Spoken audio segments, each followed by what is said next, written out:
¿Qué harías si Dios hoy te llamara por tu nombre?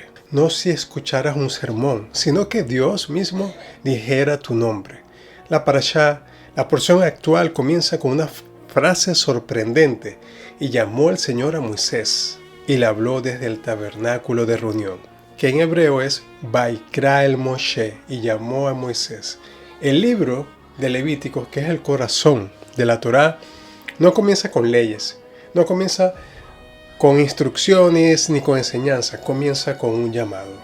Porque antes de cualquier mandamiento, Dios quiere tener una relación contigo. Y esta es la porción de Levíticos 1, el comienzo del libro de Vaikra, de 1.1 al 5.26, Isaías 43.21 al 44.23 con los profetas, Hebreos 10.1 al 18 por las buenas nuevas, las Besorot. Así que la palabra Vaikra significa llamar por nombre, no es un anuncio público, es un llamado personal para ti.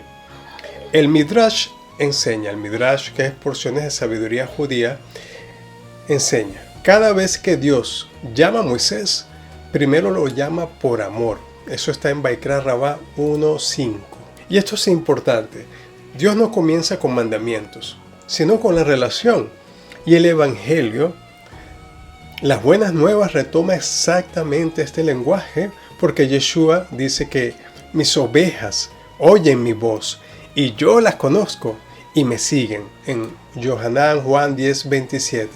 Así que la revelación bíblica siempre comienza así. Dios llama y el hombre responde.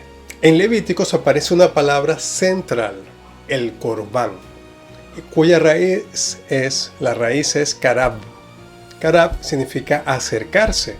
Por eso los sabios decían, el sacrificio se llama corbán porque acerca al hombre a su Padre en los cielos. Aquí hay algo fascinante, que en griego del Nuevo Testamento aparece una palabra paralela que es próspero y significa acercar una ofrenda. Y esta palabra aparece en Hebreos 8.3, que dice, todo sumo sacerdote está constituido para presentar, proferein, ofrendas y sacrificios. Pablo, como un experto de la Torá, un rabino de los más grandes de su época, él conocía bien toda esta porción. Muchas veces hacía una conexión de sus cartas con la Torá. Así que la conexión corbán con acercarse, y que es usada en el griego, la idea es la misma. Es la misma idea.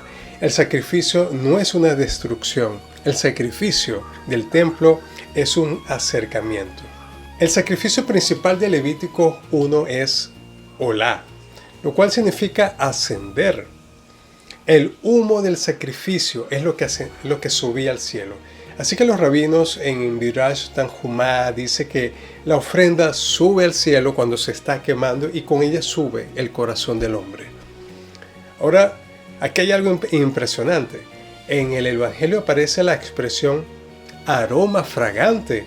Efesios 5.2 dice, el Mesías nos amó y entregó a sí mismo por nosotros, se entregó ofrenda y sacrificios a Dios como aroma fragante. Porque esta frase es muy textual del griego hacia el hebreo, rea nikoach, aroma agradable. El Evangelio está usando el lenguaje levítico.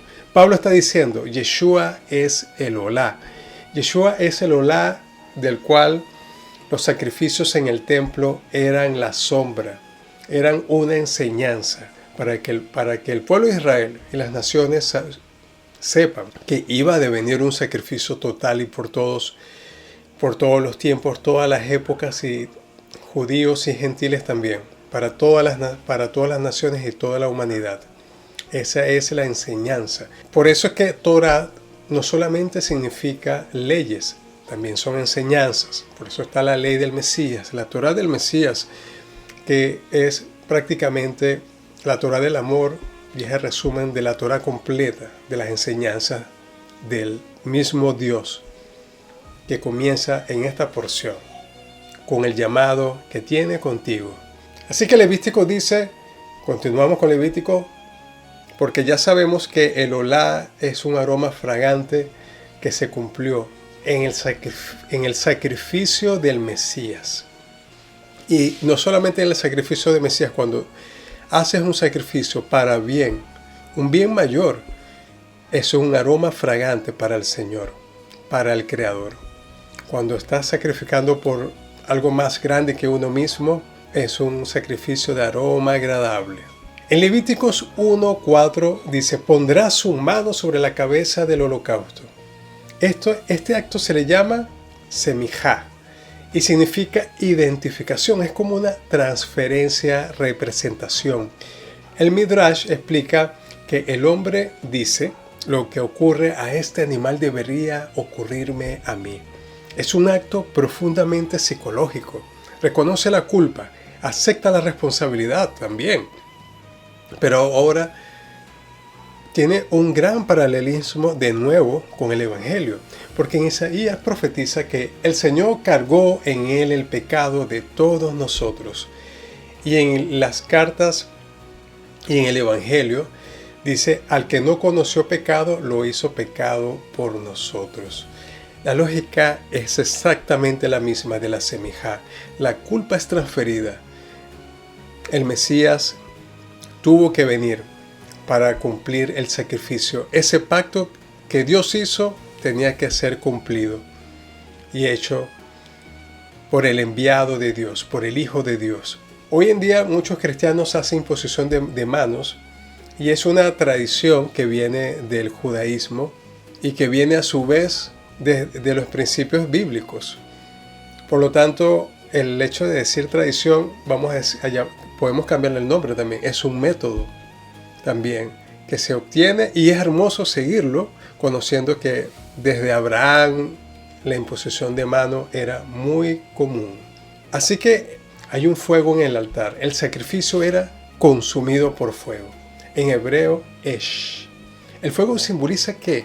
Purificación, presencia divina, una transformación. Y el Talmud dice que el fuego del altar consumía el sacrificio y elevaba la intención del corazón. Ahora observa el Evangelio. Dice, Juan el Bautista dice: Él nos sumergirá, bautizará con Espíritu Santo y fuego. Sumergirá en las traducciones comúnmente dirá bautizará. La mejor traducción, conociendo el contexto, es sumergir, como se hacía una sumergión en el mundo judío, especialmente al siglo I. Y esa inmersión significa un cambio de vida en el Ruach HaKodesh y en Esh, en fuego, Pir en griego. Es el mismo símbolo. En Levíticos el fuego transforma el sacrificio y debe, el objetivo es transformar a la persona que está llevando el animal sacrificado o el sacrificio que será quemado. En el Evangelio el fuego del Espíritu representa la transformación del corazón. También dice que hay que comprar fuego y oro refinado en fuego del mismo Señor. Hay que comprarlo. Aunque por más dinero que parezca que tengas, hay que seguir comprando el oro refinado del Señor, que ese tiene más valor que todas las cosas aquí en la tierra. Hay una lógica espiritual del sacrificio. El rabino Maimónides enseñó algo profundo. Dijo que los sacrificios eran un proceso pedagógico y que el ser humano necesitamos ver, tocar, participar, porque el cambio moral requiere una experiencia, el cambio de la persona, el cambio de continuar con los mandamientos de Dios, de esa transformación del nuevo hombre requiere una experiencia. Se busca una experiencia para encontrar a Dios. Son formas y métodos. Pablo dice: presenten sus cuerpos como sacrificio vivo en Romanos 12:1. Aquí parece una paradoja extraordinaria, porque en Levíticos dice que hay un sacrificio y está muerto, y en el Evangelio dice un sacrificio vivo. Pero lo que sí sabemos que en el altar ya no está en el templo, está en el corazón, está en tu casa y estás en donde tú mores. porque el sacrificio muerto pasó a ser vivo con la resurrección del Mesías, donde transformó más allá de las fronteras de Israel para bien de todos los que los conozcan a Él, para mejorar este mundo, para la reconstrucción de este mundo, desde la salida del Gan Edén, del jardín del Edén. Así que este sacerdote y mediador aparece también en Levíticos. El sacerdote tiene una función clave, en hebreo, Cohen. El Cohen acerca al hombre a Dios. En griego de los evangelios aparece la palabra arquierus, sumo sacerdote. Cohen es el sumo sacerdote. La carta a los hebreos dice: tenemos un sumo sacerdote que atravesó los cielos, Yeshua, el Hijo de Dios, en Hebreos 4:14, en un vocabulario bastante hebreo para la época. Esto no es una ruptura con Levíticos, claramente tampoco. Más bien es una confirmación de los orígenes del cristianismo. Es el cumplimiento de la palabra de Dios en el Mesías y en la creación de los creyentes entre las naciones. El sistema del templo era el patrón que se debía de seguir en la vida de Yeshua para hacerlo en la realidad. Así que el sistema de sacrificios creaba algo muy poderoso, creaba esperanza. El hombre no queda atrapado en la culpa, esto es importante. El sistema de sacrificio, aunque estaba lleno de sangre de animales, ayudaba al hombre a no estar atrapado en la culpa. Liberaba. Fíjate, hoy en día, el perdón es muy importante. El perdón que hagas es importante porque te libera y te eleva. Cuando perdonas, estás quitando peso dentro de ti. Y este peso no te dejaba elevarte. Así que también ocurre cuando conocemos y sabemos que hemos sido perdonados.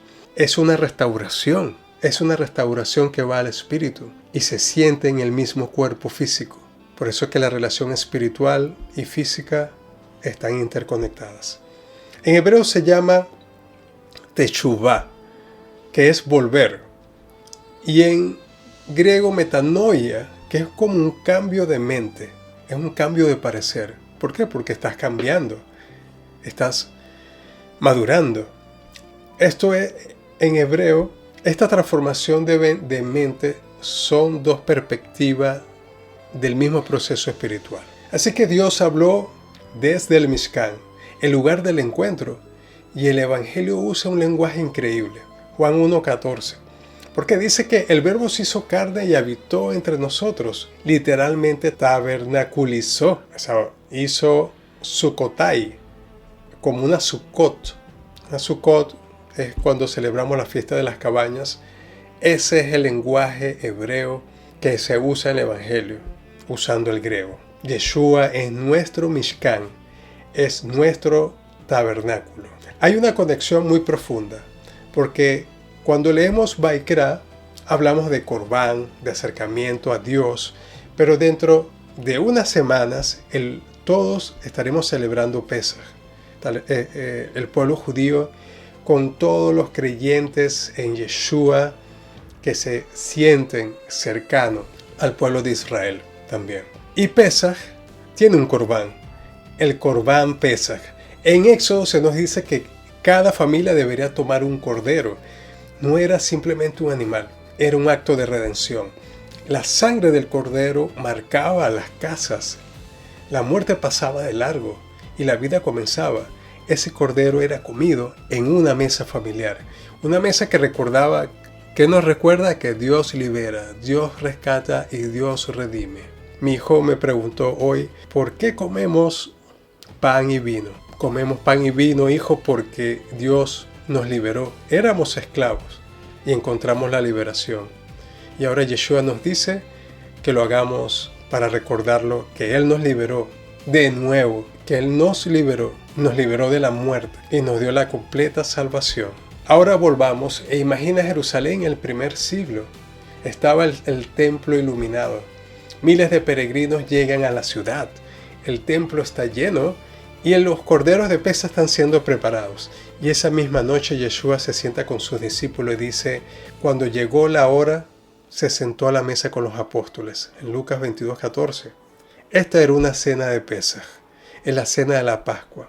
Esto es una mesa judía, con pan sin levadura, con vino, con el recuerdo del Éxodo, con varias copas como se hace hoy en día.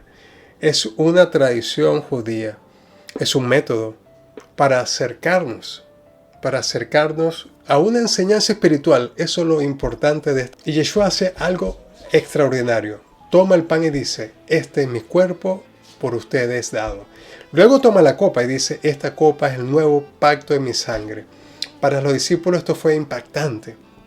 ¿Por qué en Pesaj todos pensaban en el cordero? Yeshua estaba diciendo algo radical. El verdadero corbán está aquí.